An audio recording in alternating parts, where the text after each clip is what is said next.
amantii kiristaanaan baratinan tajaajiluu jalqabe. Waaqayyo guddaadha. Maaliif hojiif na waame malee taa'iin miti. Karaanatti baase mee karaanatti baase dhimee guddisi. Maayetti haa? Jedhi mee maayetti nama Waaqayyo. Karaa sitti baasa halleluuyaa. Karaa sitti baasa. Karaa sitti baasa ilmi Waaqayyo. Karaanatti baase achi booddee tajaajilan jalqabe. Gaafani tajaajila jalqabu na ariyatan maatiin koo hundi na ariyan. Narratti ka'anii lafa argitanitti ajjeesaa jedhanii du'aa garaa garaa mokkorutti ka'an. Inni du'a mo'ee ka'e Yesuus Kiristoos du'aa ajjeesee na jiraachise. Meerre galati keessan dhugaa Waaqayyo. Har'a waa du'a qeeqeerra. Du'aa rakkinaa du'a. Du'aa iyyumaa du'a. Abaarsa sirraa du'a. Erga hamaa sirraa du'a. Waaqa tolfamaa sirraa du'a. Hafuura joonjii sirraa du'a. Hafuura habaarsa addachee keerraa du'a. Gaa'ila keerraa du'a.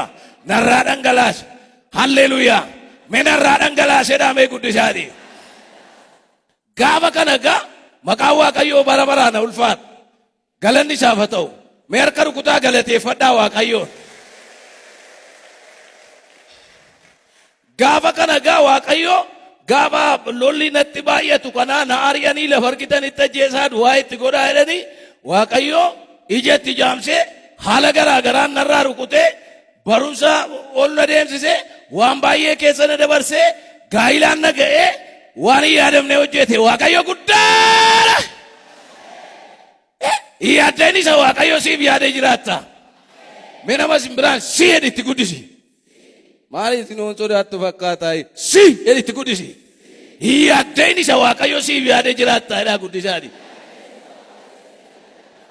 Abbaan naman ta'u naan jedhee Yesuus immoo hojii koo hojjetta naan jedhe. Abbaan zarii keenya kee kadhattuun hin jiru kun kadhatee nu qaanessa jedhee Yesuus immoo saantibamni ayyaana kadhatta naan jedhe. Maaltu ol darbeera Waaqayyo dhimma keetti hin galaa har'a waaree kana. Amma kana maal ati ammuma dhimma keetti galaa. Mee dhimma kootti naa gale dhimee guddisi. Haa ulfaatu maqaan Waaqayyoo. Waaqayyoo dhimma keetti sii galaa. Si jedhame nama simbukkeen guddisaati. Akka irraa kana miniidha. Inji jiiramtaayedha. Jedhi caakodi inji jiiramtaayedha ergaadha. Halleluuyaa. Maqaan sirra tuulan sirraa kaa'edha. Jedhi maqaan sirra tuulame kun sirraa kaa'edha guddisi. Halleluuyaa. Sirraa kaasa Waaqayyo. Haa ulfaatu maqaan Waaqayyo. Gara kutaa kanaatti deebinee gaafa laallu namoota yaaddaa jira. Maaltu yaaddaa jira? Bartootatu yaaddaa. Maaliif? Guyyaa 3 guutuu uummanni achi ture. Kadhannaarra ture.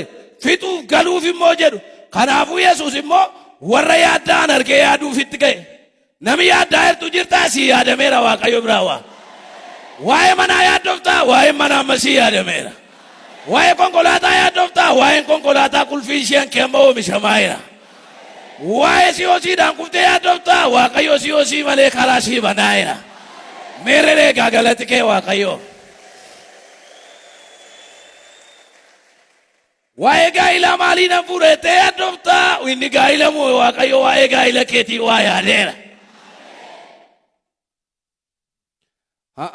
Nan argama. Na eebbisaame. Isin ayyaade amma anuma tasichi naqaa Mesiya 3 na eebbisaame. Ayyaana isaa hamma dhumaatti siifis akkuma kana godhu xalaata kee immoo cabsee abidda kee dhaabu. Nan argama. Waaqayyo guddaadha. Mee Waaqayyo guddaadha guddisaati. Maaliifan akka jedhaa yoo argaman ergamu malee mana ta'anii ergaman argamanii ergaa fuudhanii ka'u. Hiika qaba dubbiin koo. Haa ulfaatu maqaan Waaqayyoo. Mee haa ulfaatu maqaan Waaqayyoo jedhaa guddisaati. Kanaaf amma kutaa keenya keessa kanatti gaafa laallu waa'ee maaliin jara kana geggeessinaa yaadda'u. Maaliyaa? Waa'ee qaala'insaa yaaddoftaa? Yesuus gatii kee dabaleera. Yeroo kiiloon achii dabaluu qansiraata sii dabala. Mee ameen jedhi maaloo. Yeroo gabaa kee shunkurtiin dabaluu waajjiraa miindaan dabala. Qalbii seetanaa kan maalii yaaddofta reesii foowaa si yaadameera. dhugameerree galati kee dhiisati sanan du'a maaloo itti dhiisama bakka waaqayyo akeeka qaba.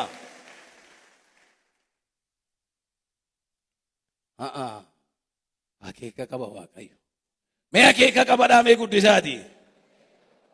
Iyyaadeef maqaa ta'eefi maaltu addana jiraa jedhe. Buddeena garbuu torbatu jiraa jedhan. Eessa jirtati maal qabda mul'isi malee yaadda'in. Wanta tiima fuula waaqayyootti agarsiisa. Hin qabu amma yeroo kennaa kana gaafatanii hin qabu maalan kennan jedhin. Bar tokko waldaa ijaaruun waanan kennu dhabeesha mushii koo ofirraa baasee kennu. Maal godhu ennaani hiyyeessi tokko ittiin hojjetu hin jedhe. Hiyyeessa tokkottuu isa hojii waldaa kanaa hojjetu anuun nan qabu hin jedhe. Waaqayyo guddaadha. Mee waaqayyo guddaadha guddisaati. Egaa eegasii immoo na dandeessise elaa bara kana kellee waldaa guddaa arrabaa 460 ta'u birriidhaanis hirmaanne humnaanis hirmaanne kadhataanis hirmaanne ijaarre utuun gaafa sooyyaan kennine ta'e dhufunni sun yoo laattu ta'e hin jiru. Kenni ofii kee kennu ofii kee taansi immoo qabeenya kee waanuma cabduu xiqqoo tokkollee kee handhabiin kee buufadhu ishee askeetti wal si horti malee addanatti nyaatamti miti. Namichi dhugaa ba'aa oole abbaa makiinaan ta'eedhe. Namichi dhugaa ba'aa oole mana murtii kan biraan qaban mana murtii addaadha. Abukaatoon baay'ee cimaa kan ta'e. Haa ulfaatu maqaan waaqayyoo. Kanaaf innan jechuu barbaade maa inni kennuu kun jedhi waaqayyoo wajjin nagaduudha. Namichi biyya lafaa kee olii gadi jooraa tureera. Oomaa hun turre abbaa konkolaataa abbaa maalii hin ta'uun waa inni matee dhageessifatullee waan ajaa'ibaatti dhageessaniittu gaasana kenna kun. Maal godhee kenne maal godhee of kenne maal godhee dhuguma na uumte yaa waaqayyo harka koo si tuume miilla koo si tuume ija koo si tuume qaama koo hundanaa laatte waa warshaatti hojjetamtu immoo dadhabdaa hidhee kooluutti galuu isaatiif dhuguma ijuun miliyoonii meeqan argama. Na jalaan dubbattanii miliyoonii meeqaan guujjiftu Finfinneetti dhaqanii dhabanii addanatti fayyaniif qaama dhukkuba keessaafu seentimeetirii meeqa tarsaa irra kee tarsaa dudduuba tarsaa malee Yesuus shaa kee karaa ergamaa geetu. Meerre galati keessa waaqayyo. Opereeshinii Yesuus dhiiga sin qabu dhiita sin qabu. Harrallee utuun dhiigin utuun dhiitin waasi keessaa ba'ama. Imbaa fuuteen galtu. Galadoo sana fuuteen galtu. Waraansa sana fuuteen galtu. Caba sana fuuteen galtu. Hiyyummaa sana fuuteen galtu. Salphina sana fuuteen galtu. Ilaa waaqayyo mul'ata na agarsiisa.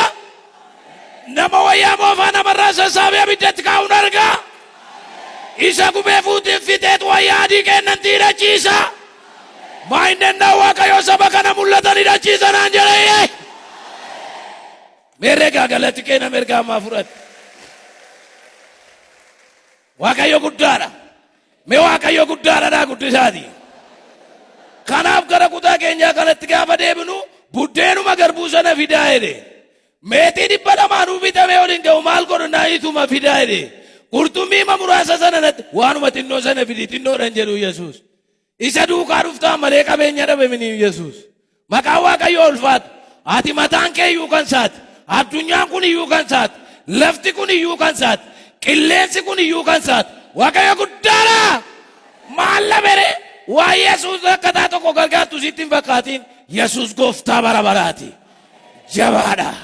Humna qabeessa. Ilshaadaayidha. Gooftaa jiraataadha. Amanamaadha. Humna hamaa waraana. Jawwicha waraana. Xinqolaa waraana. Asmaayitii waraana. Digimtii waraana Yesuus. Inni abbaa yaadda isin hafin narmee yaaddoftes kadhattuun taane namichi tajaajilaa wangeelaawwii ta'e. Maalitti si yaaddaa jiru mana keenya beergaan sii qabaan. Nama gargaaru waaqayyo ofirratti hin arge lafaa ona kaase yoo nokkolee lallabe maal ta'a. Waaqayyo guddaadha. Mee waaqayyo guddaadha guddisaati. Okkolli keessitti hin dhaga'amin Yesuusiin ati fayyaadha. Iyyumi keessitti hin dhaga'amin Yesuusiin ati osooressa. Halleluuyaa. Qallinni keessitti hin dhaga'amin Yesuusiin ati furdaadha. Qophaa ta'uun keessitti hin dhaga'amin Yesuusiin kunoo hawaasa amma kana ga'uutu horatteetta. Mee ililchi gaa waaqayyoof namni ergaan si qaqqabe. Ergaan darbaa oole waaqayyo guddaadha. Mee waaqayyo guddaadha guddisaati. Kanaafi buddeena garbuuf qurxummii sana maal godhe Yesuus akka nama dubbiseetti jedhaa maaloo maal godhe hin eebbisedhaame. Mee harka kee akka godhime maqaa Waaqayyo